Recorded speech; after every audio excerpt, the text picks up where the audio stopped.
નમસ્કાર, આપ જોઈ રહ્યા છો નેશન પ્લસ ન્યૂઝ. હું છું આપની સાથે હિરલ પંડ્યા. વડોદરા જિલ્લાના ડભોઈ શહેર અને સમગ્ર તાલુકામાં વહેલી સવારથી જ મેઘરાજાએ મહેર કરી છે. ડભોઈ શહેર સહિત આસપાસના ગ્રામ્ય વિસ્તારોમાં વહેલી સવારથી જ ધીમી ધારે વરસાદી માહોલ જામ્યો છે. ડભોઈ શહેરમાં વહેલી સવારથી જ વાદળ છાયા વાતાવરણ વચ્ચે વરસાદની શરૂઆત થઈ ગઈ છે. શહેરના ટાવર બજાર, જૈન વાઘા, કન્યા શાળા, ઝારોલા વાઘા તેમજ એસટી ડેપો સહિતના તમામ મુખ્ય અને નીચાણવાળા વિસ્તારોમાં વરસાદી માહોલ જોવા મળી રહ્યો છે. માત્ર શહેર જ નહીં પરંતુ ડભોઈ તાલુકાના મોટા ભાગના ગ્રામ્ય વિસ્તારોમાં પણ વહેલી સવારથી જ વરસાદનું આગમન થયું છે. વરસાદી વાતાવરણને કારણે વાતાવરણમાં ઠંડક પ્રસરી ગઈ છે. ભારે વરસાદની આગાહી વચ્ચે ગ્રામ્ય વિસ્તારોમાં પણ મેઘરાજાની પધરામણી થતા જ આંબાડી અને આસપાસના પંથકમાં ખેડૂતોમાં આનંદની લહેર જોવા મળી રહી છે.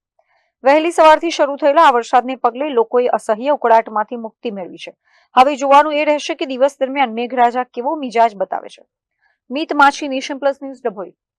સમાચારોના સતત અપડેટ મેળવવા માટે અમારી નેશન પ્લસ ન્યૂઝની યુટ્યુબ ચેનલને સબસ્ક્રાઇબ કરો, બેલ આઇકન દબાવો અને જોડાયેલા રહો ફેસબુક, ઇન્સ્ટાગ્રામ અને ટ્વિટર પર.